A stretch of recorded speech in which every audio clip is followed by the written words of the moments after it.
إن الحمد لله نحمده ونستعينه ونستغفره ونعوذ بالله من شرور أنفسنا ومن سيئات أعمالنا من يهده الله فلا مضل له ومن يضلله فلا هادي له وأشهد أن لا إله إلا الله وحده لا شريك له وأشهد أن محمدا عبده ورسوله أما بعد فإن خير الحديث كتاب الله وخير الهدي هدي محمد صلى الله عليه وسلم وشر الأمور محدثاتها وكل محدثة بدعة وكل بدعة ضلالة وكل ضلالة في النار. أعوذ بالله السميع العليم من الشيطان الرجيم من همزه ونفثه ونفثه. بسم الله الرحمن الرحيم. رب اشرح لي صدري ويسر لي أمري واحلل عقدة من لساني يفقهوا قولي. بسم الله الرحمن الرحيم. إن الله وملائكته يصلون على النبي يا أيها الذين آمنوا صلوا عليه وسلموا تسليما. اللهم صل على محمد وعلى آل محمد كما صليت على إبراهيم وعلى آل إبراهيم إنك حميد مجيد. اللهم بارك على محمد وعلى آل محمد كما باركت على إبراهيم وعلى آل إبراهيم إنك حميد مجيد. آج انشاءاللہ تعالی سورہ آل عمران کی آیت نمبر 42 سے شروع کریں گے.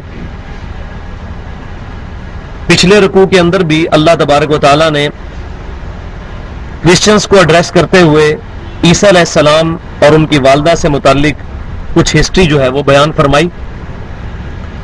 اب اسی سلسلے کو اس رکوع کے اندر کنکلوڈ کیا گیا ہے اور اس سے اگلے رکوع میں بھی چند چیزیں عیسیٰ بن مریم علیہ السلام سے متعلق جو پوری دنیا کے اندر مسکنسیپشن تھی اس کو دور کیا گیا ہے. بسم اللہ الرحمن الرحیم. وَإِذْ قَالَتِ الْمَلَائِكَةُ يَا مَرْيَمُ، اور وہ وقت یاد کرو جب فرشتوں نے کہا تھا سیدہ مریم سے سلام اللہ علیہا کہ اے مریم ان اللہ اصطفاکی وطہرکی واصطفاکی علی نساء العالمین، بے شک اللہ تعالیٰ نے تمہیں چن لیا ہے اور تمہیں پاک کر دیا ہے اور چن لیا ہے تمام جہان والوں کی عورتوں پر. استفاء کا مطلب ہوتا ہے چننا. امام کائنات سید الاولین والآخرین شفیع المذنبین رحمت للعالمین سیدنا و مولانا امام اعظم محمد رسول اللہ صلی اللہ علیہ وسلم کا بھی ایک مبارک نام ہے مصطفیٰ، یعنی چنا گیا. تو یہ وہی لفظ ہے کہ اے مریم بے شک اللہ نے تمہیں چن لیا ہے اور پاک کر دیا ہے اور چنا ہے علی نساء العالمین، تمام جہان والوں کی عورتوں پر.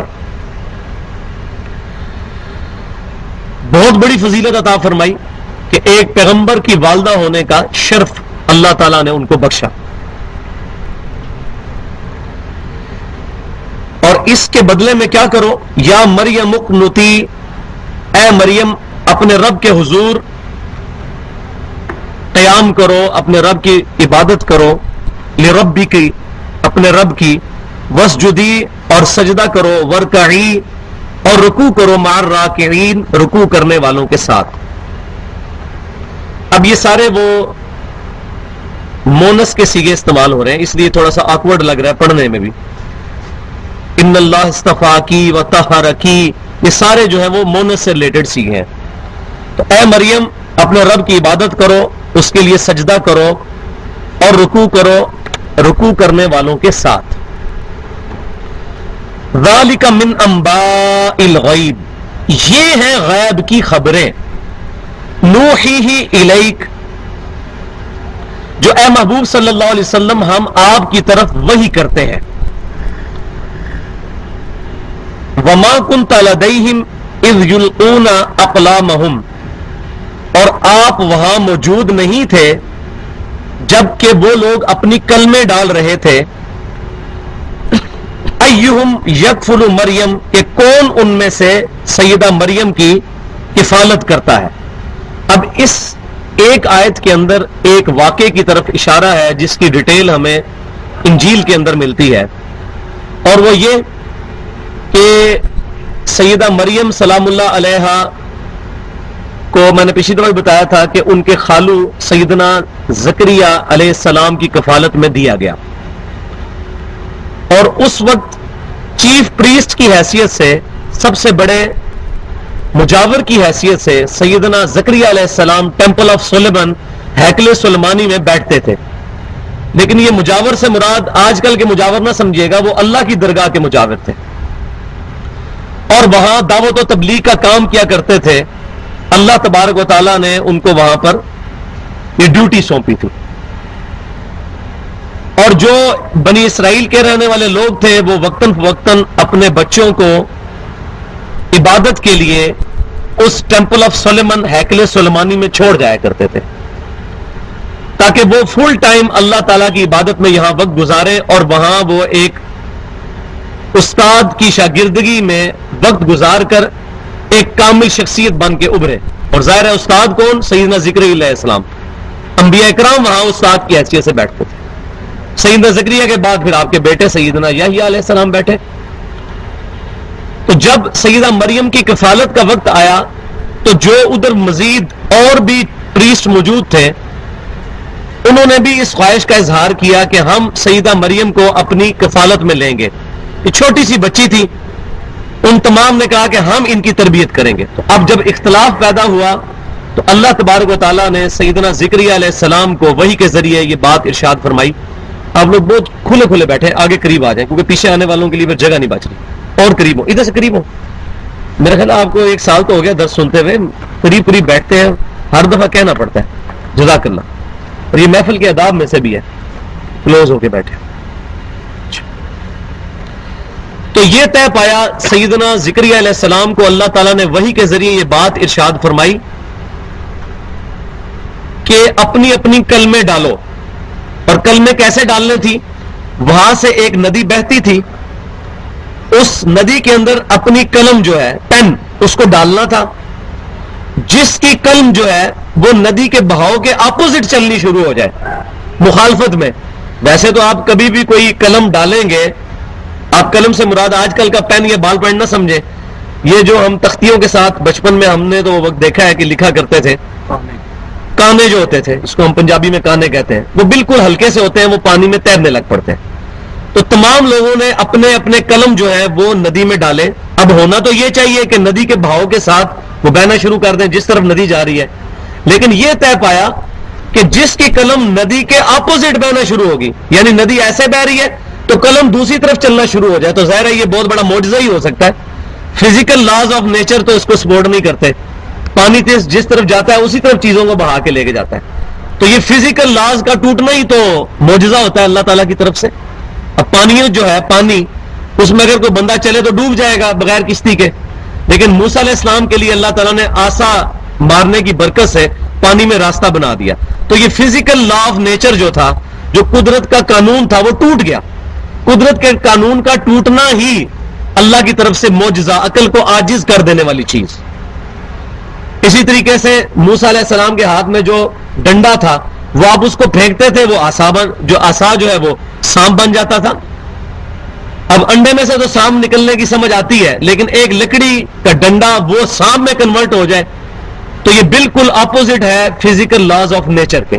اور یہی ہے معجزہ، عقل کو عاجز کر دینے والی چیز. اسی طرح کا معجزہ ظاہر ہوا کہ سیدنا زکریا علیہ السلام کی قلم واحد وہ قلم تھی جو پانی کے اپوزٹ چلنا شروع ہو گئی. باقی سب کی قلمیں جو ہے وہ along دا ریور چلنی شروع ہوئی. یہ اس چیز کی اللہ تعالیٰ کی طرف سے نشانی تھی کہ سیدنا زکریا علیہ السلام سیدہ مریم کی کفالت کریں گے. اس واقعے کا اشارہ قرآن میں، یہ میں نے ساری ڈیٹیل آپ کو انجیل سے بتائی. اب آپ کو یہ بات سمجھ آئے گی. ذالک من انباء الغیب، اے محبوب صلی اللہ علیہ وسلم یہ غیب کی خبریں ہیں، نوحیہ الیک جو ہم آپ کی طرف وحی کرتے ہیں. اور نبی ہوتا وہی ہے جس کے پاس غیب کی خبریں اللہ کی طرف سے آتی ہیں. یہ نبی اور عام انسان میں زمین و آسمان کا فرق ہے، اور یہ بہت بڑا فرق ہے وحی کا. سورہ شورا کے آخری رکوع میں اللہ تعالیٰ فرماتا ہے اللہ کی تو یہ شان ہی نہیں کسی انسان کے ساتھ کلام کرے، اپنے رسولوں کو وہ چنتا ہے. یہی مضمون سورہ آل عمران میں بھی آگے چل کے آئے گا. وما كنت لديهم، اے محبوب صلی اللہ علیہ وسلم آپ تو وہاں موجود نہیں تھے، اذ یلقون اقلامہم جب وہ اپنی کلمیں ڈال رہے تھے، ایہم یکفلو مریم کہ کون ان میں سے مریم کی کفالت کرتا ہے. اب یہ نبی صلی اللہ علیہ وسلم کی پیدائش سے بھی تقریباً 1000 سال پرانا یہ واقعہ ہے، اس سے بھی زیادہ بلکہ.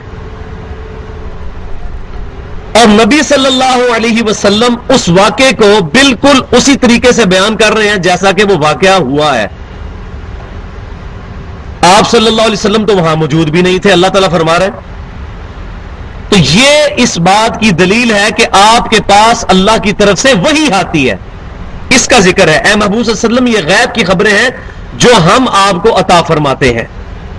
تو نبی صلی اللہ علیہ وسلم کا اپنی پیدائش سے 1000 سال پرانے واقعے کو بیان کر دینا بغیر اس کے کہ آپ صلی اللہ علیہ وسلم کوئی زبان لکھنا پڑھنا نہیں جانتے تھے، یہ آپ کا معجزہ تھا.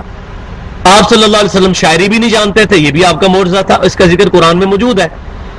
سورہ عنکبوت میں پارہ نمبر 21 کے پہلے صفحے پہ یہ آیت موجود ہے کہ اے محبوب صلی اللہ علیہ وسلم. یہ میں آیت پڑھ بھی دیتا ہوں، پارہ نمبر 21 نکال لیں، یہ بہت امپورٹنٹ ٹاپک ہے. پارہ نمبر 21 میں پہلا صفحہ جو ہے اس میں آیت نمبر ہے 48. مل گیا سب کو؟ اتل ما اوحی الیک من الکتاب، یہ پارہ نمبر 21 ہے. جس کو مل گیا صفحہ نمبر بتا دیں. 403 نکال لیں جی سارے. اس میں آیت نمبر ہے 48، 48 نمبر آیت. وما کنت تتلو من قبلہ من کتاب. مل گئی ہے جی؟ پارہ نمبر 21 نہیں ملا بھائیو انجینئر صاحب؟ آیت بھی مل گئی، سب کو مل گئی. یہ بہت امپورٹنٹ آیت ہے. آیت نمبر 48 ایک صفحے میں سے ڈھونڈنا آسان ہے. وما کنت تتلو من قبلہ، مل گیا؟ اچھا قرآن پاک دوسرا ہے، تب بھی 21واں پارے کا صفحہ پہلے ہی ہوگا. مل گئی جی؟ اب اس آیت کو وما کنت تتلو من قبلہ من کتاب، اے محبوب صلی اللہ علیہ وسلم آپ قرآن کے نزول سے پہلے کتاب میں سے کوئی چیز پڑھ نہیں سکتے تھے. ولا تخطہ بیمینک، اور نہ ہی آپ اپنے دائیں ہاتھ سے لکھ سکتے تھے، خط کھینچ سکتے تھے. نہ آپ پڑھ سکتے تھے نہ لکھ سکتے تھے. اذن لارتاب المبطلون، اگر ایسا ہوتا تو شک کرنے والوں کا شک پکا ہو جاتا کہ یہ کتاب آپ نے خود لکھی ہے قرآن، کیونکہ اس میں اکثر واقعات وہ ہیں جو تورات اور انجیل میں بھی موجود ہیں. تو جیوز اور کرسچنز کے جو پریسٹ تھے، ان کے جو اسکالرز تھے، وہ نبی صلی اللہ علیہ وسلم پر یہ تہمت لگا سکتے تھے کہ پروفٹ نے یہ تمام چیزیں ٹرانسلیٹ کر لی ہیں ہیبرو لینگویج سے عربک کے اندر. باتیں تو وہی ہیں، عیسیٰ علیہ السلام کا قصہ، موسیٰ علیہ السلام کا قصہ، آدم علیہ السلام کا قصہ. تو یہ پروفٹ کے اوپر بہت بڑی ایلیگیشن لگ جاتی ہے کہ پروفٹ نے خود یہ کتاب لکھی ہے. اللہ تعالیٰ نے اس ایلیگیشن کو دور کر دیا کہ آپ صلی اللہ علیہ وسلم نہ تو کچھ پڑھ سکتے تھے اور نہ اپنے دائیں ہاتھ سے لکھ سکتے تھے. جو بندہ نہ پڑھ سکتا ہو نہ لکھ سکتا ہو وہ کیسے اتنی موٹی کتاب پروڈیوس کر سکتا ہے؟ اور سورہ یونس میں یہ جا کے مضمون مزید کھلے گا جس میں اللہ تعالیٰ فرماتا ہے محبوب صلی اللہ علیہ وسلم تم فرماؤ میں اتنے سال تمہارے اندر رہا ہوں، 40 سال میں نے اپنی زندگی گزاری ہے، کبھی تم نے دیکھا کہ میرے منہ سے اس قسم کی پہلے کلمات کبھی نکلے ہوں؟ میری زندگی تمہارے سامنے، نہ میں نے کسی شاعر کی صحبت کی، نہ میں نے کسی لکھنے والے اسکالر سے کوئی تعلیم حاصل کی، میرے پاس تو کچھ بھی ایسی چیز نہیں تھی. میں ایک بڑی ڈائنامک لائف گزار رہا تھا، ایک تاجر تھا.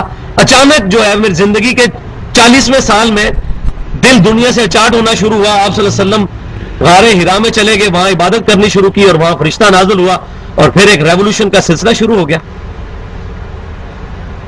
یہ نبی صلی اللہ علیہ وسلم کا معجزہ کہ آپ صلی اللہ علیہ وسلم نہ پڑھ سکتے تھے نہ لکھ سکتے تھے. تو اللہ تبارک و تعالیٰ نے خود آپ صلی اللہ علیہ وسلم کو یہ کتاب سکھائی. الرحمن علم القرآن، رحمان نے یہ قرآن سکھایا ہے نبی صلی اللہ علیہ وسلم کو. آپ کا استاد اللہ ہے. تو نبی صلی اللہ علیہ وسلم کی نبوت کی دلیل بتائی جا رہی ہے. واپس آ جائیں وہاں پر کہ اے محبوب صلی اللہ علیہ وسلم آپ وہاں موجود بھی نہیں تھے، اس کے باوجود آپ 1000 سال پرانی خبریں بالکل ٹینیس ڈیٹیل تک صحیح بتا رہے ہیں. یہ اس بات کا ثبوت ہے کہ آپ کے پاس اللہ کی طرف سے وحی آئی ہے. وحی کے بغیر کسی شخص کے لیے کیسے ممکن ہے کہ اپنے سے 1000 سال پرانے واقعے کو، جبکہ وہ لکھنا پڑھنا بھی نہ جانتا ہو اور اس وقت تو ویڈیوز بھی نہیں تھی، نہ یہ چیزیں سٹور تھی، وہ صحیح بتا دے. یہ آپ صلی اللہ علیہ وسلم کا معجزہ تھا.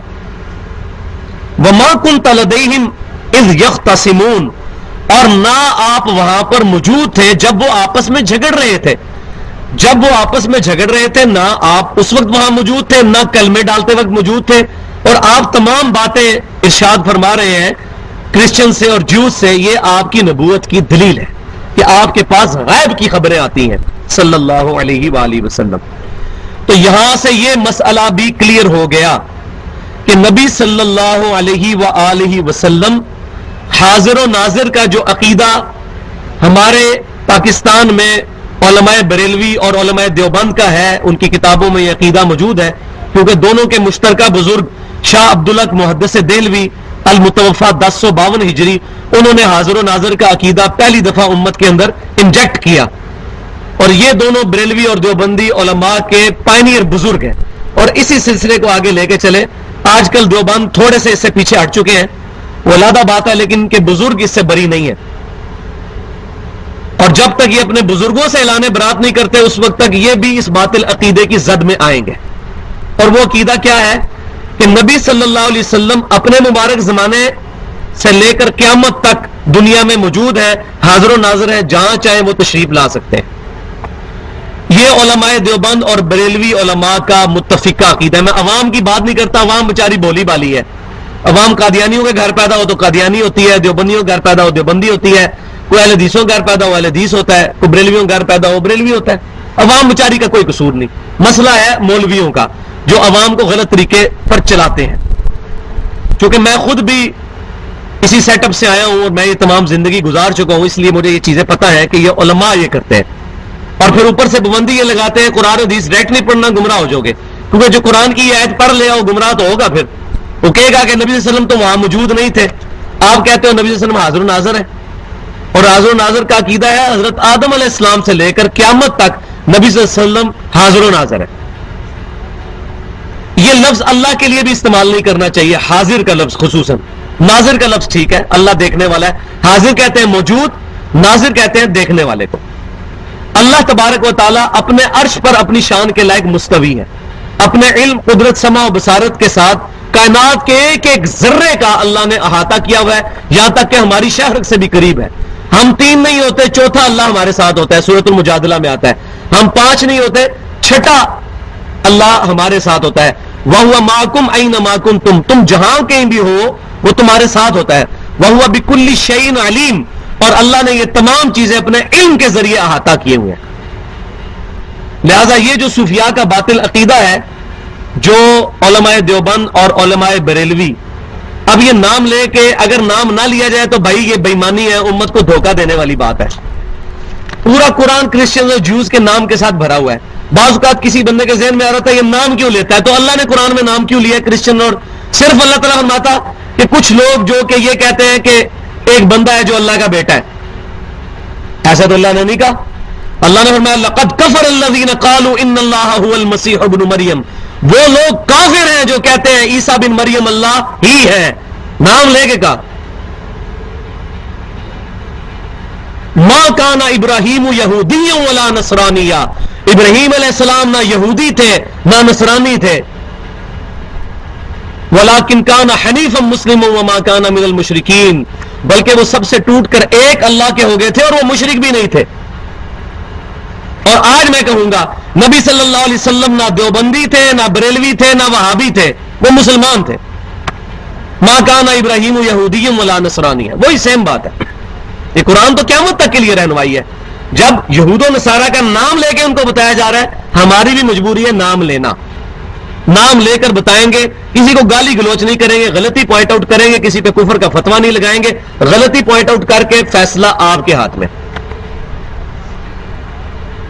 تو حاضر کا یہ عقیدہ رکھنا جو تصوف کے ذریعے ہمارے علماء دیوبند اور بریلوی علماء کے اندر خصوصاً آیا، وہ یہ کہ اللہ تعالیٰ کائنات کے ذرے ذرے میں فزیکلی پریزنٹ ہے. اللہ از اومنی پریزنٹ، اس کو انگلش میں کہتے ہیں. یہ عقیدہ ہے ہندوؤں کے ذریعے پینتھیزم کا، ہماؤست کا عقیدہ، جو یہ کہتے ہیں کہ بندر بھی خدا ہے، نعوذ باللہ، درخت بھی خدا ہے، زمین و آسمان کی ہر چیز اللہ ہی نے روپ دھار لی ہے. دریاؤں میں تو، جنگلوں میں تو، پہاڑوں میں تو. یہ اور پھر وہ اس کو ایکسٹریم پہ لے کے گئے ہمارے مسلمان صوفیاء، جنہوں نے آواز بلند کی انا الحق، میں ہی اللہ ہوں. منصور الحاج نے یہ آواز بلند کی. بایزید بستامی کے بارے میں کشف المجموع میں یہ بات لکھی ہوئی ہے، ہم کیسے ڈنائی کر دیں. وہ کہتے تھے سبحانی ما اعظم و شانی، میں پاک ہوں، میری شان بہت بلند ہے. اور اس پہ علی بن عثمان اجمیری صاحب لکھتے ہیں کہ یہ بایزید بستامی خود نہیں بولتے تھے، اللہ ان کے منہ سے بولتا تھا. بھائی اس سے بڑا اور کفر اور شرک کیا ہو سکتا ہے؟ اس سے تو ایک ختم نبوت والا سلسلہ بھی ختم ہو گیا کہ نبی صلی اللہ علیہ وسلم کے بعد بھی اللہ تعالیٰ کسی کے منہ سے بولتا ہے. اور یہ عقیدہ تو ہمارا نبی صلی اللہ علیہ وسلم کے بارے میں بھی نہیں کہ اللہ تعالیٰ آپ کے منہ سے بولتا ہے. اللہ تعالیٰ آپ کو وحی کرتا ہے، آپ اس وحی کو بیان کرتے ہیں. اللہ آپ کے منہ سے نہیں بولتا. اللہ تعالیٰ اپنی مخلوق سے الگ اپنے عرش پر مستوی ہے جیسا اس کی شان کے لائق ہے. قرآن میں یہ مضمون کئی دفعہ آیا، الرحمن علی العرش استوى ثم استوى علی العرش. یہ بہت بڑا بنیادی اہل سنت کا اور اہل بدعت کا اختلاف ہے.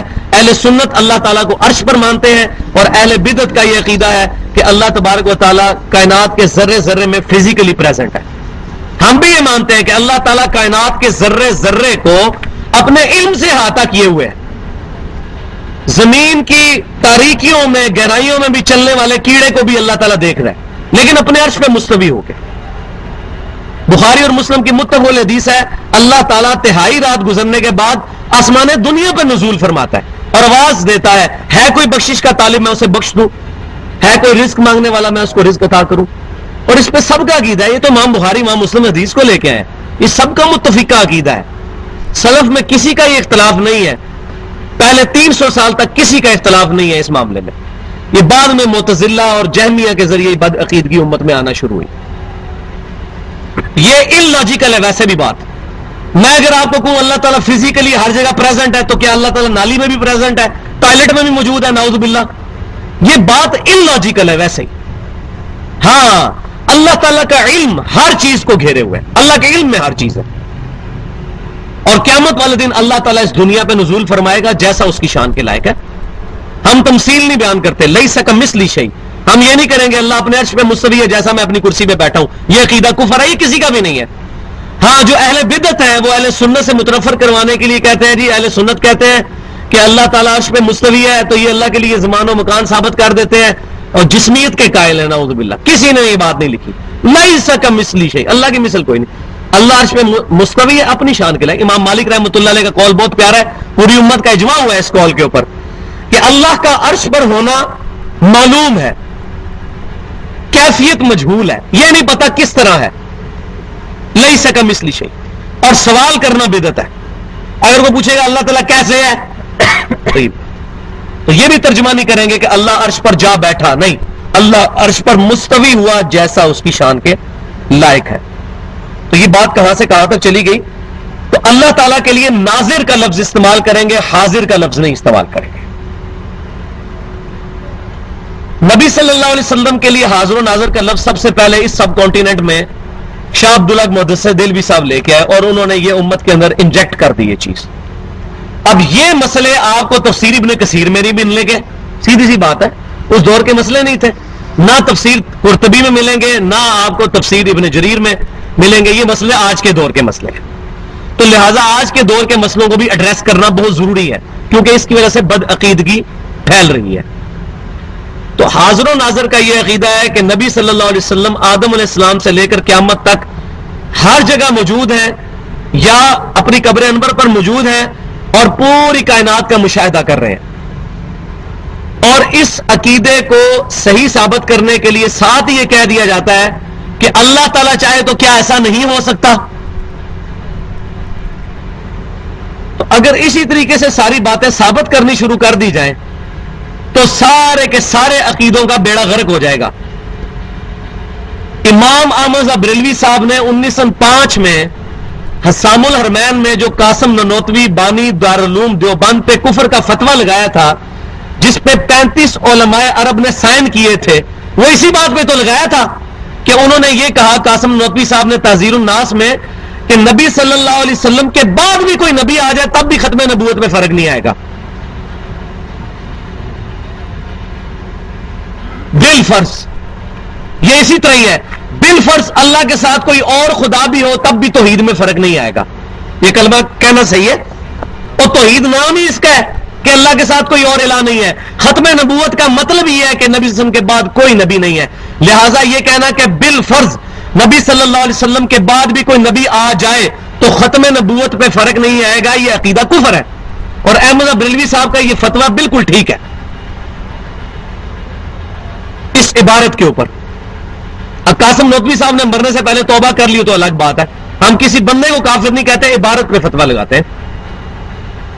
تو بھائی یہ کہنا اللہ تعالیٰ چاہے تو نبی صلی اللہ علیہ وسلم کی قبر میں ہے، پوری دنیا کے کائنات کے ذرے ذرے کو اللہ تعالیٰ چاہے تو دکھا دے. جیسا کہ شبیر احمد عثمانی صاحب نے بھی، جنہوں نے محمد علی جناح کا جنازہ پڑھایا تھا، جو بند کے بہت بڑے عالم ہیں، مفتی تقی عثمانی صاحب کے جو والد ہیں مفتی شفیع ان کے استاد ہیں. تقی عثمانی صاحب کی تفسیر عثمانی اٹھا کے دیکھ لیں آپ مارکیٹ سے، 1989 تک سعودی عرب بھی بانٹتا رہا، بعد میں ان کو پتا چلا اس میں شرکیہ باتیں لکھی ہیں تو انہوں نے اس پہ بین کر کے سارے نسخے بھی ریٹریو کر لیے.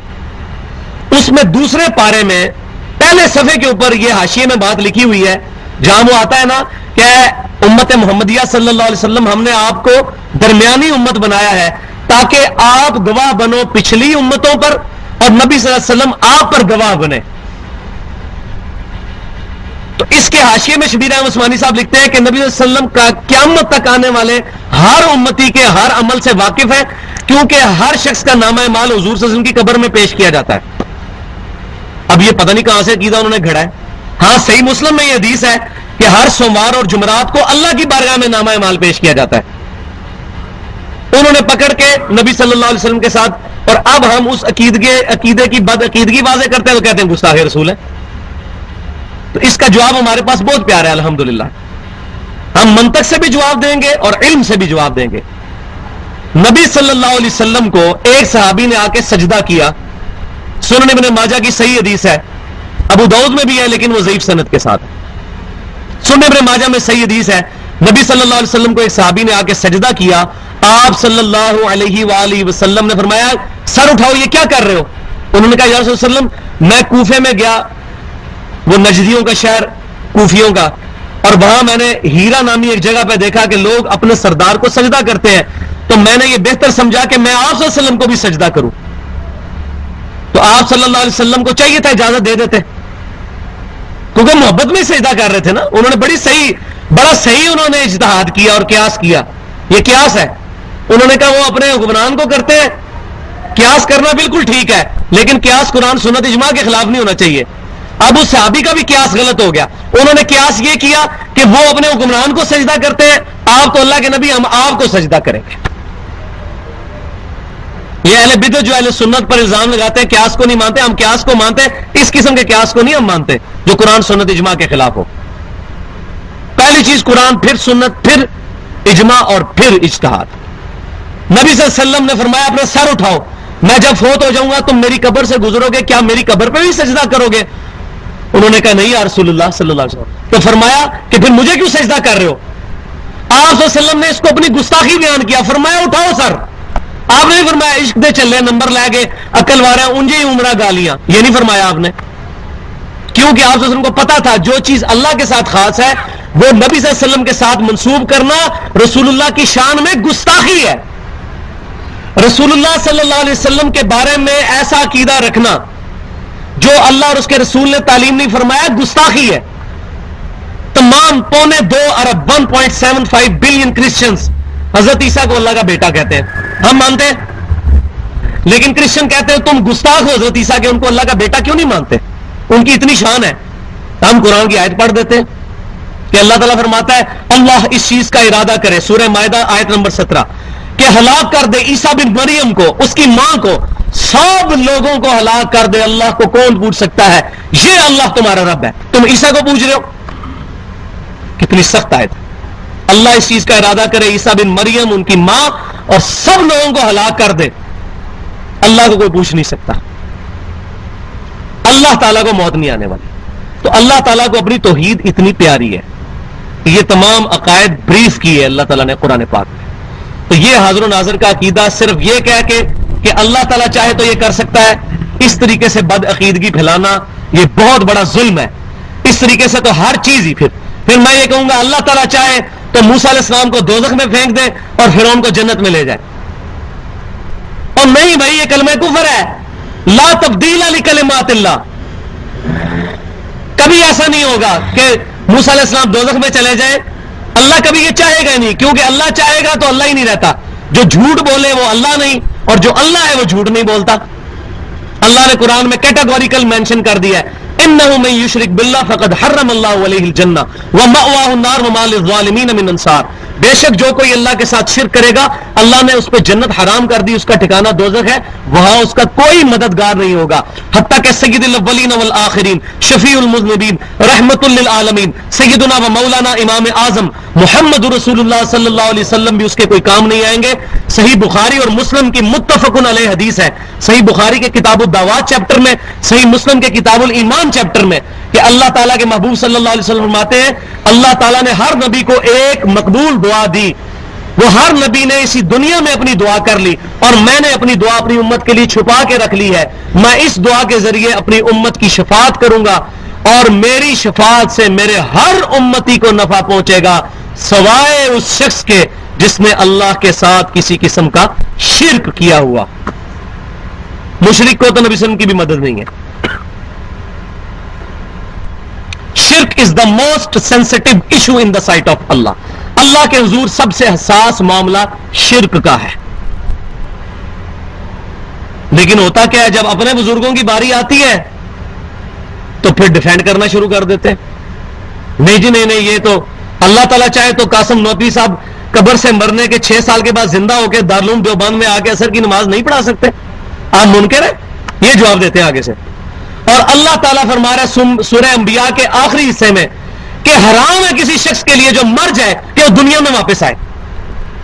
اور اشری تھانوی صاحب لکھ رہے ہیں کہ قاسم نوتوی صاحب مرنے کے 6 سال کے بعد اپنی قبر سے نکلے جسم کے سمیت، اور دارالعلوم دیوبند میں آ کے 2 مولویوں کی صلح کرا کے واپس قبر میں چلے گئے. ارواح ثلاثہ میں لکھا ہوا ہے. اب جب یہ بات کر آپ نہیں مانتے کہ اللہ تعالیٰ چاہے تو یہ ہو سکتا ہے، اور بھائی اللہ تعالیٰ پہ اتنا بڑا جھوٹ باندھا، شرم کرو. اللہ تعالیٰ قرآن کے خلاف کرے گا؟ یہی بات کوئی مسکین بریلوی کر دے تو فوراً شرک کا فتویٰ. اور اپنے بزرگ اتنے بڑے بڑے شرک لکھ کے گیا جی، او جی اتنے بڑے بزرگ ہیں، یہ کل کا چھوکرا غلطیاں نکالتا ہے. بھائی ہم کون ہوتے ہیں غلطی نکالنے والے؟ ہم قرآن اور سنت پیش کر رہے ہیں کہ یہ نبی صلی اللہ علیہ وسلم فرما رہے ہیں اور یہ تمہارے بزرگ کہہ رہے ہیں، آپ فیصلہ کر لو. کسی کو کرٹیسائز کرنا مقصد نہیں بھائیو، اپنی آخرت کی فکر کرو. میں آپ کے کام نہیں آ سکتا، قاسم نوتوی صاحب آپ کے کام نہیں آ سکتے، اشرف علی تھانوی صاحب آپ کے کام نہیں آ سکتے، امام ابن تیمیہ آپ کے کام نہیں آ سکتے، محمد بن عبد الوہاب صاحب آپ کے کام نہیں آ سکتے. کام آنا ہے اللہ نے اور اس کے رسول نے صلی اللہ علیہ وسلم. اور وہ صورت میں جب ہمارے عقیدے قرآن اور سنت والے ہوں گے، مولوی والے عقیدے نہیں. اللہ ماشاء اللہ. تو مولوی سے پوچھیں کہ تیرے اس بات کی دلیل کیا ہے، تو اس طریقے سے اللہ تعالیٰ چاہے تو یہ ہو جائے، یہ ایسا نہیں کہنا چاہیے. یہ تو ہوگا اللہ تعالیٰ چاہے تو بیوی رکھ لے، اللہ تعالیٰ چاہے تو 4 شادیاں کر لے، اللہ تعالیٰ چاہے تو 100 بچے رکھ لے. تو پھر اللہ تعالیٰ چاہے جو کچھ کرتا جائے، ستیہ ناش کر دیں قرآن حدیث کی تعلیمات کا.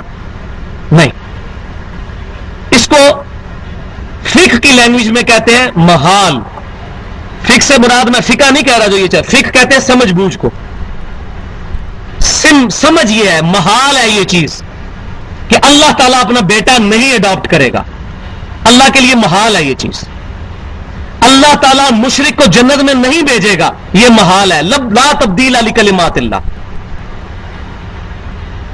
نبی صلی اللہ علیہ وسلم کے بعد کوئی نبی نہیں آئے گا، محال ہے یہ. عیسیٰ بن مریم آئیں گے نبی کی حیثیت سے نہیں، امتی کی حیثیت سے، اور بخاری مسلم میں موجود ہے. لہٰذا یہ میں بات کہاں سے کہاں نکل گئی، صرف حاضر و ناظر کو. تو اب جب یہ بات کرتے ہیں تو احمد بریلوی صاحب نے بھی انا ارسلنا کا شاہدا و مبشرا و نذیرا کا ترجمہ جہاں کیا وہاں کیا ہے، نبی صلی اللہ علیہ وسلم ہم نے آپ کو حاضر و ناظر بنا کے بھیجا ہے. لیکن یہی لفظ جب امت کے لیے آیا، شاہد کا لفظ، شہید کا لفظ، تو امت کے لیے بھی پھر ترجمہ کرنا پڑ جانا تھا. یہ پارہ نمبر 2 نکالیں، اس کا پہلا صفحہ، پیچھے چلے جائیں. میں حاضر و ناظر کا آج مسئلہ آپ کو کلیئر کر دوں، کیونکہ یہ اسی جگہ پہ ہی کلیئر ہونا ہے، اسی آیت کے اوپر. پارہ نمبر 2 کا پہلا صفحہ نکال لیجئے. قرآن اپنی حفاظت کرتا ہے، اس لیے میں کہتا ہوں کسی کا بھی ترجمہ پڑھ لیں. اگر کسی نے ایک جگہ ڈنڈی ماری ہے دوسری جگہ ڈنڈی نہیں مار سکے گا. مل گیا جی؟ یہ دوسری آیت ہے وَكَذَلِكَ جَعَلْنَاكُمْ مل گئی آیت وَكَذَلِكَ جَعَلْنَاكُمْ اور اسی طریقے سے اے امت محمدیہ صلی اللہ علیہ وسلم ہم نے تمہیں بنایا ہے امتم وسطا معتدل امت لِتَكُونُوا شُهَدَاءَ عَلَى النَّاسِ تاکہ تم لوگوں پر گواہ بن جاؤ وَيَكُونَ الرَّسُولُ عَلَيْكُمْ شَهِيدًا اور رسول اللہ صلی اللہ علیہ وسلم تم پر گواہ بن جائے. اب یہاں ترجمہ احمد بریلوی صاحب نے یہی کیا ہے گواہ, کیونکہ یہاں حاضر و ناظر اگر اس لفظ کا ترجمہ کرتے تو ترجمہ یہ بنتا کہ اے امت محمدیہ صلی اللہ علیہ وسلم تم ساری انسانیت پر حاضر و ناظر اور رسول اللہ تم پر حاضر و ناظر. تو یہ ترجمہ کیسے کر سکتے تھے؟ قرآن نے اپنی یہی آیت آئے گی سورہ حج کے آخری رکوع میں, وہاں بھی احمد بریلوی صاحب نے حاضر و ناظر ترجمہ نہیں کیا, پوری امت کو حاضر و ناظر ماننا پڑنا تھا, تو قرآن نے اپنی حفاظت کی. لیکن شبیر احمد عثمانی صاحب نے, جو مولوی تقی عثمانی صاحب کے والد مفتی شفیع صاحب کے استاد ہیں, علماء دیوبند کے بہت بڑے بزرگ ہیں, پاکستان جب بنا اس وقت محمد علی جناح کا جنازہ بھی انہوں نے پڑھایا, انہوں نے اسی آیت کی تفسیر میں لکھ دیا ہے کہ رسول اللہ حاضر و ناظر ہے اس لیے کہ نبی صلی اللہ علیہ وسلم کی قبر میں ہر امتی کا نامہ مال کا رجسٹر پیش کیا جاتا ہے, آپ صلی اللہ علیہ وسلم ہر امتی کو جانتے ہیں کہ وہ کیا کام کر رہا ہے. اب یہ کہیں بھی بات موجود نہیں تھی, اپنی طرف سے لکھ دی, تفسیر بالرائے کی, حالانکہ حدیث صحیح مسلم کی ہے کہ اللہ کی بارگاہ میں سوموار اور جمعرات کو نامہ مال پیش ہوتا ہے. انہوں نے پکڑ کے نبی صلی اللہ علیہ وسلم پہ لگا دی. اب ہم چیختے ہیں تو کہتے ہیں گستاخ رسول, تو ہم کہتے ہیں گستاخ رسول تو وہ جس نے رسول اللہ پر جھوٹی حدیثیں منسوب کر دی. بتاؤ یہ کہاں حدیث میں لکھی ہوئی ہے بات؟ حدیث میں جو لکھی آپ کو بتا دی. تو یہ بہت بڑا ظلم کیا گیا. تو یہ لیکن قرآن اپنی حفاظت کرتا ہے. احمد بریلوی صاحب نے بھی یہاں ترجمہ بالکل ٹھیک کیا, الحمدللہ. اچھا یہاں ایک بات کرتے ہیں کہ جی ایک لکھا ہوا ہے اس میں وما كنت لديهم اذ يختصمون, اے محبوب صلی اللہ علیہ وسلم آپ وہاں موجود نہیں تھے جب وہ جھگڑ رہے تھے. تو لوگ کہتے ہیں کہ جی آپ صلی اللہ علیہ وسلم وہاں موجود نہیں تھے لیکن آپ صلی اللہ علیہ وسلم دیکھ رہے تھے. حاضر و ناظر کا یہ نہیں ہے کہ وہ نبی صلی اللہ علیہ وسلم وہاں موجود بھی ہوں, کہیں اور ہوں گے لیکن وہاں سے دیکھ رہے تھے, جیسے ابھی قبر انور میں پوری دنیا کو دیکھ رہے ہیں. پھر مسئلہ واقعی جھگڑا تو پھر پیدا ہو گیا. واقعی یہاں یہ لکھا ہوا ہے کہ وہاں موجود نہیں تھے. وہ کہتے ہیں ہم کب کہتے ہیں وہاں موجود تھے؟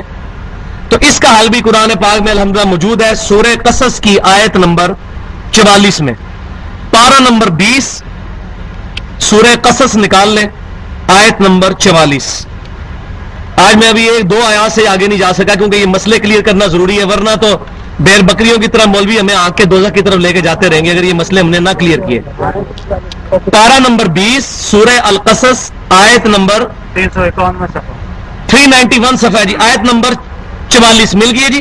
وما كنت بجانب الغربی مل گئے 392 مل گئی جی, مل گئی آیت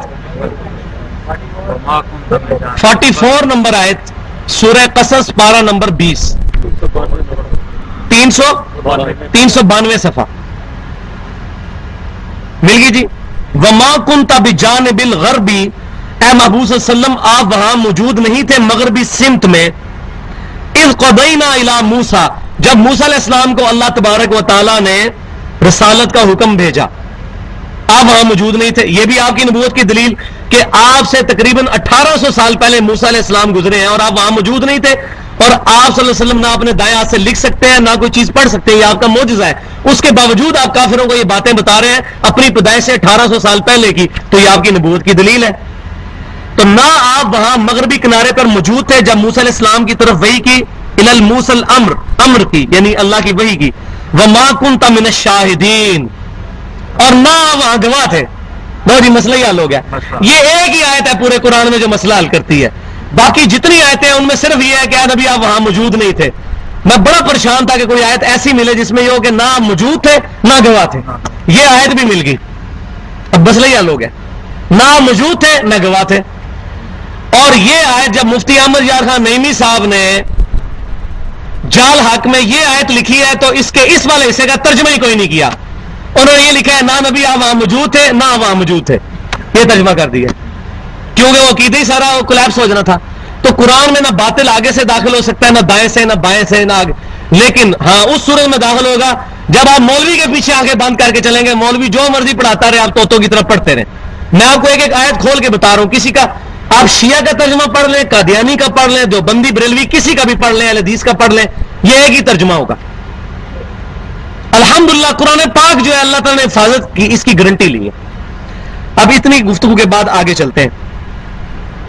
اذ قالت الملائکۃ، اور وہ وقت یاد کرو جب فرشتوں نے کہا یا مریم، اے مریم، ان اللہ یبشرکی، بے شک اللہ تعالیٰ تمہیں بشارت دیتا ہے، بکلمۃ منہ، اپنی طرف سے ایک خاص کلمہ کی، اسمہ المسیح عیسی ابن مریم، ان کا نام ہوگا عیسیٰ ابن مریم، وجیہا فی الدنیا والآخرہ، جو اللہ کے حضور وجاہت والے ہوں گے، اس دنیا کی زندگی میں بھی عزت والے اور آخرت کی زندگی میں بھی، ومن المقربین، اور اللہ کے مقرب ترین بندوں میں سے ہوں گے۔ اے مریم آپ کو بشارت ہو، بکلمۃ منہ، اللہ کی طرف سے خاص کلمہ۔ اس بات کو سمجھیں کیا یہ مضمون سورہ نساء میں کھلے گا جا کے۔ اسی آیت کو آج کرسچن سہارا لے کر اور عیسیٰ بن مریم علیہ السلام کے لیے ڈیوینٹی کلیم کرتے ہیں کہ وہ اللہ ہی ہے، پروٹیسٹنٹ جو کرسچنز ہیں، کہ اللہ کا کلمہ ہے منہ سے نکلا ہوا۔ کہتے ہیں دیکھیں عیسیٰ بن مریم کا باپ تو کوئی نہیں تھا، ماں تھی، تو باپ اللہ ہے ان کا، کیونکہ اللہ کے کلمہ کن سے وہ پیدا ہوئے ہیں۔ اس کو وہ دلیل بناتے ہیں۔ واقعی عیسیٰ بن مریم کے خامد کوئی نہیں تھے اور عیسیٰ علیہ السلام کے والد نہیں تھے۔ اب ظاہر ہے کہ ماں کو جب حمل ٹھہرنا ہے تو ظاہر ہے میاں بیوی کا ملاپ ہوگا، یہ اللہ تعالیٰ کا ایک فزیکل فینومین ہے۔ لیکن عیسیٰ بن مریم کی شادی نہیں ہوئی تھی، ان کی بھی نہیں ہوئی، ان کی والدہ کی بھی، سیدہ مریم کی بھی۔ تو اللہ تبارک و تعالیٰ نے حضرت جبرائیل علیہ السلام کو بھیجا، ان کے ذریعے اللہ تبارک و تعالیٰ نے اپنے امر کن کے ذریعے عیسیٰ بن مریم کی والدہ کے رحم میں حمل ٹھہرا دیا۔ یہ اللہ تعالیٰ کا خاص کلمہ، ویسے تو ہر انسان ہی اللہ کے کلمے سے پیدا ہوا ہے، آگے چل کے یہ بات آ جائے گی۔ اللہ تعالیٰ فرمائے گا اگر عیسیٰ کو خدا ماننا ہے تو حضرت اعظم اس سے بڑے خدا تھے، ان کی ماں بھی نہیں تھی، تو ایسی بات نہیں، ان کو تو تم اللہ کا بندہ مانتے ہو، تو عیسیٰ بن مریم کو کیوں مانتے ہو کہ اللہ کے بیٹے یا اللہ ہی ہے؟ تو اللہ تبارک و تعالیٰ کا یہ معجزہ، اس وہ لفظ کو لیتے ہیں تو یہ مطلب نہیں ہے کن، تو سارے لوگ کن سے پیدا ہوئے، لیکن اللہ تعالیٰ کا خاص کلمہ کن ہے عیسیٰ بن مریم کے، ان کے والد بھی نہیں تھے، لیکن والدہ کے پیٹ میں تو وہ 9 مہینے تک رہے۔ اور اللہ تعالیٰ کیا لم یلد ولم یولد، نہ اللہ میں سے کوئی نکلا نہ اللہ کسی میں سے نکلا۔ عیسیٰ بن مریم اپنی والدہ کے پیٹ میں سے تو نکلے ہیں، تو وہ کیسے اللہ ہو سکتے ہیں؟ ہاں یہ بات ضرور ہے کہ وہ وجیہ فی الدنیا والآخرہ، وجیہا فی الدنیا والآخرہ، اللہ کے حضور دنیا اور آخرت میں عزت والے ہیں، ومن المقربین، اور مقربین میں سے ہیں۔ اور یہی وہ چیز ہے جو الحمدللہ آج بھی انجیل میں موجود ہے۔ انجیل میں جو گاسپل آف جان ہے، 4 انجیلیں ہیں، ان میں سے جو گاسپل آف جان ہے، یوحنا کی انجیل، آپ مارکیٹ سے لے لیں، اردو ترجمے کے ساتھ ملتی۔ یوحنا کی انجیل میں چیپٹر نمبر 14 نکال لیں، وہ پورے کا پورا اس کا میکسیمم پورشن ہمارے نبی صلی اللہ علیہ وسلم کی پیشن گوئی میں ہے، آج کی انجیل میں بھی۔ اور اس میں یہ آیت موجود ہے کہ عیسیٰ بن مریم کہتے ہیں کہ اے میرے امتیوں، میرا دنیا سے جانا تمہارے لیے رحمت ہے، میں جب دنیا سے جاؤں گا تو وہ ہستی دنیا میں آئیں گی، پھر وہ قیامت تک ایز اے نبی تمہارے ساتھ رہیں گی، ان کے بعد پھر کوئی نبی نہیں آئے گا، قیامت تک کے لیے ان کی نبوت ہوگی۔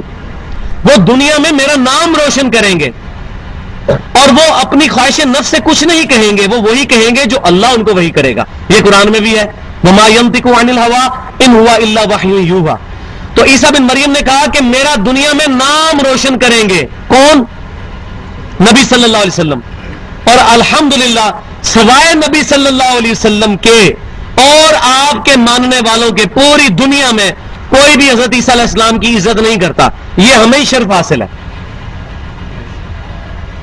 ہندو نہیں مانتے عیسیٰ علیہ السلام کو، یہودی نہیں مانتے، ان کو ولد الزنا دجال کہتے ہیں یہودی، حضرت عیسیٰ علیہ السلام کو ان کے قتل کے درپے بھی ہو گئے، یہ آگے چل کے آئے گا، ان کو شہید کرنے کا ارادہ بھی کیا، اللہ نے ان کو زندہ اٹھا لیا۔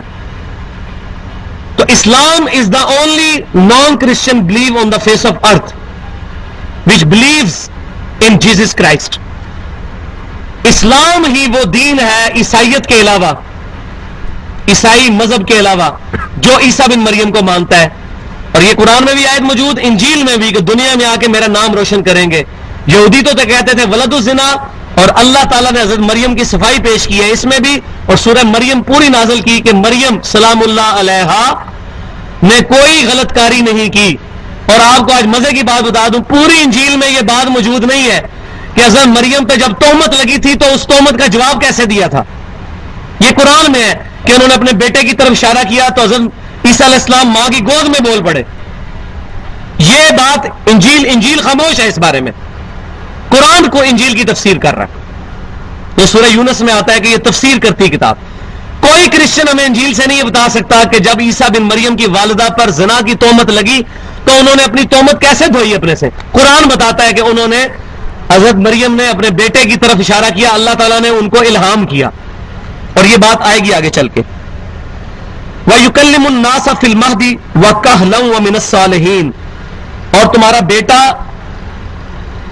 جو ہے وہ چارپائی پہ بچپن میں گہوارے میں بھی گفتگو کرے گا لوگوں سے. وَيُكَلِّمُ النَّاسَ فِي الْمَهْدِ, اپنے پنگوڑے کے اندر بھی گفتگو کرے گا. بچپن میں شیر خوار بیٹا, چھوٹا سا بچہ جو دودھ پینے والا, وہ گفتگو کرے گا لوگوں کے ساتھ. یہ بات آئے گی سورہ مریم میں ڈیٹیل کے ساتھ کیا گفتگو کی. وَكَهْلًا وَمِنَ الصَّالِحِينَ, اور بڑی عمر میں بھی ہو کر اور وہ نیکوں میں سے ہوگا. قالت ربی انا یکون لی ولد, حضرت مریم نے کہا اے اللہ میری کیسے اولاد ہوگی.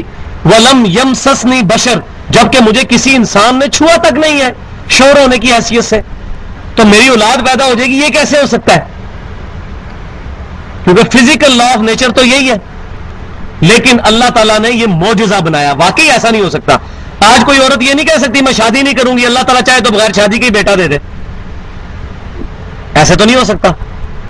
کیوں کہ یہ فزیکل لا کے خلاف ہے.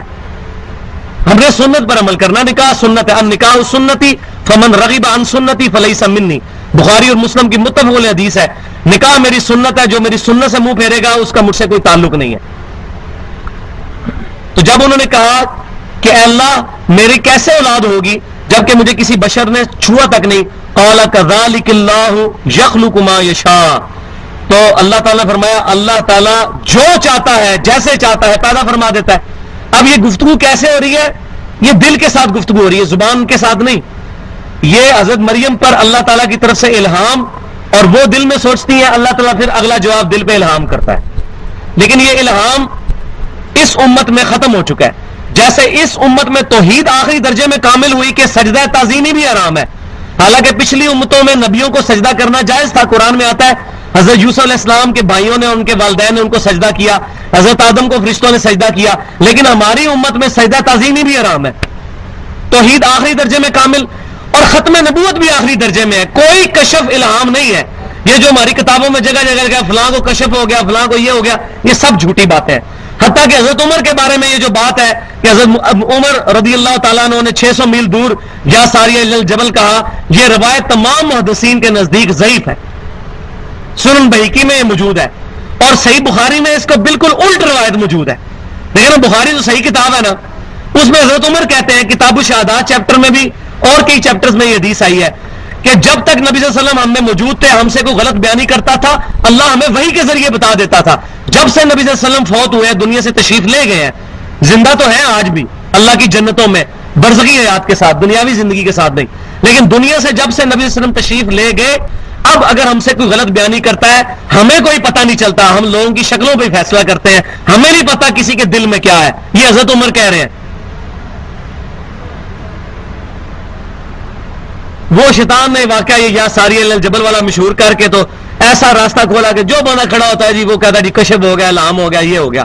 ہم کہتے ہیں جی کشف الہام کو تو چھوڑے نا, آپ دنیا کا سب سے بڑا بزرگ لے کے آئے جس کے بارے میں آپ کو قیدہ ہے یہ لوگوں کے دلوں کے حال اور کشف جانتا ہے. میں اس کے سامنے اپنی میکینیکل انجینئرنگ کا ایک فارمولہ لکھوں گا صرف, جس میں کچھ انگریزی کے الفاظ ہوں گے, کچھ لیٹن لینگویج کے, کچھ فرینچ کے. یہ دل کے حال جانتا ہے, وہ مجھے دیکھ کے پڑھ کے بتا دے. ہاں جی, یہ چیلنج ہے. الحمدللہ پچھلے کئی سالوں سے میں کر رہا ہوں, کوئی ابھی تک بزرگ سامنے نہیں آیا ایسا جو لوگوں کے دلوں کے حال جانتا ہو, میرا انجینئرنگ کا فارمولہ پڑھ کے بتا دے. اور وہ دل کے نہیں, میں کہتا ہوں سامنے لکھا ہوا ہے اس کو دیکھ کے پڑھ دے. یہ نہیں کو پڑھ سکتا تو دل کا حال کیسے جان سکتا ہے کوئی؟ جس کو کشف ہو رہا ہے اس کو اس فارمولے کا کشف نہیں ہو سکتا. اور بھائی فراڈ ہے یہ, بچوں ان سے. ہم عقلی دلیل بھی دیں گے اور نقلی بھی, کیونکہ وہ پنجابی میں محاورہ تھوڑا نٹوریس ہے کہ دائیاں کو ٹھڈ نہیں چھپے ہوندے کہ میں آپ دائی رہا کیونکہ میں اتوں آیا ادھر، تو مینوں تو ساری گلاں پتہ نے وہ کہ جھوٹے راستے اڈاپٹ کرتے ہیں. تو ہر چیز کا جواب الحمدللہ موجود ہے. اور یہ جب جواب دیں گے اس کے بعد جھگڑا ہوتا ہے، پھر کہتے ہیں بلا انہوں مناظرہ کر لیے اس، کیونکہ جواب تو ہوتا کوئی نہیں ہے. مناظرے میں کیا کرنا ہوتا ہے وہ آپ نے ادھر کئی بار دیکھا ہے، اوٹ پٹانگ باتیں کر کے لڑائی جھگڑا کرنا ہوتا ہے. تو لکھ کے بات کریں، یہ سب سے احسن طریقہ ہوتا ہے گفتگو کرنے کا. تو اللہ تعالیٰ فرمایا اللہ تعالیٰ جو چاہتا ہے پیدا فرماتا ہے. 10 منٹ ہی رہ گئے صرف، اس کو کنکلوڈ کرتے ہیں. اذا قضى امرا فانما يقول له كن فيكون. وہ جب بھی کسی چیز کا فیصلہ فرماتا ہے تو اس کا اتنا کہہ دینا ہی کافی ہوتا ہے، کن ہو جا، فیکون بی اینڈ اٹ از، ہو جا تو وہ چیز ہو جاتی ہے. اللہ تعالیٰ کے لیے کوئی مسئلہ نہیں ہے کہ مرد کے ذریعے اولاد پیدا کرے گا، البتہ یہ اللہ تعالیٰ کی سنت ہے، اس کو کوئی چیلنج نہیں کر سکتا. ہاں معجزہ جب اللہ تعالیٰ دکھائے، اس کی بنیاد پہ کوئی عورت یہ نہیں کہتی میں شادی نہیں کروں گی، اللہ تعالیٰ چاہے گا مجھے اولاد دے دے گا. ایسا عقیدہ گمراہی پہ مبنی ہے. وَيُعَلِّمُهُمُ الْكِتَابَ وَالْحِكْمَةَ، اور اللہ تعالیٰ سکھائے گا پھر تمہارے بیٹے کو، اے مریم، یہ انہی سے گفتگو چل رہی ہے، کتاب اور حکمت. کتاب اور حکمت کیا؟ وَالتَّوْرَاةَ وَالْإِنْجِيلَ، تورات بھی سکھائے گا، اولڈ ٹیسٹیمنٹ بھی اور نیو ٹیسٹیمنٹ انجیل بھی. اولڈ ٹیسٹیمنٹ تورات جو ہے یہ الکتاب تھی جس میں احکام تھے شریعت کے، اور انجیل حکمت تھی جس میں حکمت کی باتیں تھی. تو یہاں پہ جو واو ہے یہ تفصیلی ہے. الکتاب والحکمہ، کتاب اور حکمت سکھائے گا. والتوراۃ والانجیل، یعنی کہ تورات اور انجیل. یہ واو یعنی کے معنی میں بھی آتا ہے، یہاں پر یعنی کے معنی میں آیا. ورسولا الی بنی اسرائیل، اور ان کو رسول بنائے گا بنی اسرائیل کی طرف، حضرت اسرائیل علیہ السلام کی اولاد کی طرف، حضرت یعقوب علیہ السلام کی اولاد کی طرف، جن کو انگلش میں اولڈ ٹیسٹیمنٹ میں جیکب کہتے ہیں، جیکب. اور سیدنا داؤد علیہ السلام کو ڈیوڈ، یہ لفظ استعمال بھی ہوتے ہیں. سیدنا یوسف کو جوزف، یہ سارے الفاظ وہ جیکب یہ لفظ استعمال کرتے ہیں اکثر. تو یہ حضرت یعقوب علیہ السلام کی اولاد کی طرف پروفٹ ہوں گے. اور یہی بات انجیل میں بھی لکھی ہوئی ہے کہ عیسیٰ بن مریم کہتے ہیں تم یہ نہ سمجھو میں کوئی نئی شریعت لے کر آیا ہوں، میں موسیٰ علیہ السلام کی 10 کمانڈمنٹس ہی لے کے آیا ہوں تم پہ اسٹیبلش کرنے کے لیے. وہ 10 کمانڈمنٹس الحمدللہ سورہ بنی اسرائیل میں آیت نمبر 23 سے لے کے 38 تک موجود ہے، 39 تک 17 آیات میں وہ 10 کمانڈمنٹس ہم نے چھاپ بھی دی ہے، آپ درس کے بعد لے بھی لیجئے گا. تورات میں بھی ہے، انجیل میں بھی اور قرآن میں بھی. تو انجیل میں موجود ہے. حضرت عیسیٰ علیہ السلام کہتے ہیں کہ اے بنی اسرائیل تم یہ نہ سمجھو میں کوئی نیا دین لے کر آیا ہوں، بلکہ میں اسی دین کے احیاء کے لیے آیا ہوں. میں انہی 10 کمانڈمنٹس کو اسٹیبلش کرنے آیا ہوں جو موسیٰ علیہ السلام کو اللہ تعالیٰ نے دی تھی. تو عیسیٰ علیہ السلام نئی شریعت نہیں لے کے آئے تھے، شریعت موسوی تھی، بنی اسرائیل کی طرف نبی تھے. لہٰذا اس سے یہ بات بھی پتہ چلی کہ کرسچنز کا جو یہ تبلیغ والا معاملہ ہے یہ غلط ہے. اصولاً انجیل کے تحت کرسچنز کو اپنے دین کی تبلیغ کرنے کی اجازت ہی نہیں ہے بنی اسرائیل کے علاوہ کسی کو. بنی اسرائیل کون؟ یہ یہودی جو ہے بنی اسرائیل. اسلام جو ہے الا کافۃ للناس بشیرا ونذیرا وما ارسلناک الا کافۃ للناس بشیرا ونذیرا. اے محبوب صلی اللہ علیہ وسلم ہم نے آپ کو نہیں بھیجا بلکہ ساری کائنات کے لیے، ساری انسانیت کے لیے ڈر سنانے والا اور خوشخبری والا. تو نبی صلی اللہ علیہ وسلم واحد پروفٹ ہیں جو پوری انسانیت کے لیے نبی ہیں. ان سے پہلے جتنے انبیاء ہیں وہ خاص گروہ اور قبیلے کے لیے تھے. حضرت عیسیٰ علیہ السلام بھی بنی اسرائیل کے لیے پروفٹ تھے. اب to cut the story short کرتے ہوئے، عیسیٰ علیہ السلام پیدا ہو گئے، انہوں نے اپنا بچپنا گزارا، اپنی جوانی گزاری اور اپنی پیک عمر پہ پہنچے، اور اب انہوں نے دعوت کے میدان میں قدم رکھا. یہ ساری سٹوری اللہ تعالیٰ نے بیچ میں سے سکپ کر دی ہے کہ کیسے وہ بچپنا گزرا اور جوانی کیا ہوا. اب ڈائریکٹ اب عیسیٰ بن مریم ایک نوجوان کی حیثیت سے جن کی عمر تقریباً 25-26 سال ہے، وہ دعوت کے میدان میں اترے ہیں، اور سامنے بڑی بڑی سفید داڑھیوں والے بزرگان دین موجود ہیں، یہودیوں کے بڑے بڑے علماء جو کہتے ہیں کہ یہ کالی داڑھی والا 25-26 سال کا لڑکا یہ دجال ہے. عیسیٰ بن مریم کو دجال کہتے تھے یہودی. ان کو ایز اے نبی ایکسیپٹ نہیں کیا سوائے 12 بندوں کے. کوئی ان کی زندگی میں دنیا میں جتنے عرصہ ہو رہے کوئی ایمان نہیں لایا. جب اللہ نے اٹھا لیا بعد میں کرسچینٹی پھیلی ہے. تو 25-26 سال کی عمر میں دعوت کا کام شروع کیا، اب وہ بنی اسرائیل سے کیا کہہ رہے ہیں؟ انی قد جئتکم بآیۃ من ربکم، اے بنی اسرائیل، یہ وہ لیکچرز دیا کرتے تھے گلیلی نہر جھیل کے کنارے، جہاں پر زیتون کے بہت زیادہ درخت موجود تھے، وہاں دھوبی کپڑے دھونے کے لیے آتے تھے، ہواری عربی میں کہتے ہیں دھوبی کو۔ تو حضرت عیسیٰ علیہ السلام حواریوں کے پاس جا کر ان کو خطبات دیا کرتے تھے، اور انہی میں سے 12 دھوبیوں کو بات سمجھ آ گئی۔ اب دیکھ لیں، یا میں یہ کہتا ہوں جب ہم دعوت توحید پیش کرتے ہیں، بڑے بڑے مولوی اپنی باتوں کی، اپنے بزرگوں کی تعویلات کرتے ہیں، لیکن ان پڑھ آدمی کو بات سمجھ آ جاتی ہے بعض اوقات، کیونکہ اس کا رزلٹ فکس نہیں ہوتا۔ تو وہ 12 دھوبی، ان کو بات سمجھ آ گئی، وہ آگے چل کے آئے گا۔ تو انہوں نے دعوت کی اور خطبہ کیا دیا کہ اے بنی اسرائیل، بے شک میں تمہارے پاس لے کے آیا ہوں تمہارے رب کی طرف سے نشانی، انی اخلق لکم من الطین کہیۃ الطیر، بے شک میں ایک مٹی میں سے مورت بناتا ہوں پرندے کی شکل کی، فانفخ فیہ، اور اس میں پھونکتا ہوں، فیکون طیرا باذن اللہ، تو وہ اللہ کے حکم سے پرندہ بن کے اڑ جاتی ہے۔ کتنا بڑا معجزہ! عیسیٰ بن مریم تھوڑی سی مٹی لے کے اس کی شکل بنائی، پھونک ماری تو پرندہ بن کے اڑ جاتا تھا، اتنا بڑا معجزہ۔ لیکن ساتھ ہے باذن اللہ، اللہ کے اذن کے ساتھ۔ لیکن اس اذن کے ساتھ شیخ عبد القادر جیلانی کا اذن نہیں ثابت ہو جائے گا کہ وہ مردے زندہ کرنے لگ پڑے۔ یہ حضرت عیسیٰ علیہ السلام کے بارے میں ہی ہے۔ تو یہ بڑی احتیاط کرنی چاہیے، قرآن سے آیتیں پیش کر کے تو بزرگوں میں ٹھوکنا شروع کر دیتے ہیں۔ او بھائیو، بزرگ کیا سارے کے سارے بزرگ کٹھے ہو کے ایک صحابی کی گرد راہ کو نہیں پہنچ سکتے، اور سارے صحابہ کٹھے ہو کے ایک نبی کی گرد راہ کو نہیں پہنچ سکتے، اور پکڑ کے عیسیٰ علیہ السلام کے موڑ سے اپنے بزرگوں پہ لگائے ہوتے ہیں۔ جی اللہ تعالیٰ چاہے تو کروا دے، ایسے نہیں ہوتا بھائیو۔ نبی اور ولی میں بڑا فرق ہے زمین آسمان کا۔ وَأُبْرِئُ الْأَكْمَحَ وَالْأَبْرَصَ وَأُحْيِي الْمَوْتَى بِإِذْنِ اللَّهِ، اور میں مادر ذات کوڑی اور اندھے کو شفا دے دیتا ہوں اور مردے کو زندہ کر دیتا ہوں اللہ کے اذن سے۔ وَأُنَبِّئُكُم بِمَا تَأْكُلُونَ وَمَا تَدَّخِرُونَ فِي بُيُوتِكُمْ، اور میں تمہیں بتا دیتا ہوں جو کچھ تم کھا کر آتے ہو گھر سے اور جو گھر میں سٹور کر کے آتے ہو، میں تمہیں بتا دیتا ہوں۔ کیسے؟ اللہ تعالیٰ کی طرف سے غیبی خبر ان کے پاس آتی تھی، وہی آتی تھی۔ ان فی ذلک لآیۃ لکم ان کنتم مؤمنین، بے شک اس میں ہے نشانیاں، اگر تم واقعی یقین رکھنے والے ہو، ایمان لانے والے ہو تو اس کے اندر نشانیاں موجود ہیں۔ ومصدقا لما بین یدی من التوراۃ، اور میں تصدیق کرنے والا ہوں جو مجھ سے پہلے تورات کتاب آ چکی ہے اس کی بھی تصدیق میں کرتا ہوں۔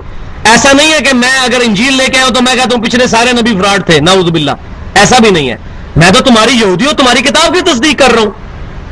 وَلِأُحِلَّ لَكُمْ بَعْضَ الَّذِي حُرِّمَ عَلَيْكُمْ، اور میں ان چیزوں کو بھی حلال کرنے آیا ہوں جو تم پر حرام کر دی گئی تمہاری شرارتوں کی وجہ سے، یا خود تم نے اپنے اوپر حرام کر لی تھی۔ وَجِئْتُكُمْ بِآیَةٍ مِّن رَبِّكُمْ، اور میں بہت بڑی نشانی تمہارے رب کے پاس سے تمہارے پاس لے کے آیا ہوں۔ فَاتَّقُوا اللَّهَ وَأَطِیعُونِ، تو اللہ سے ڈرو اور میرا حکم مانو۔ ان اللہ ربی و ربکم، بے شک اللہ تعالیٰ میرا بھی رب ہے اور تمہارا بھی رب ہے۔ فاعبدوہ، اسی کی عبادت کرو۔ ھذا صراط مستقیم، یہی سیدھا راستہ ہے۔ اب یہ دعوت عیسیٰ علیہ السلام نے جب پیش کی تو ظاہر ہے جب توحید کی بات پیش ہوگی تو کیا ہوگا؟ دماغ خراب ہو جائے گا اگلے بندے کا، کون قبول کرے گا؟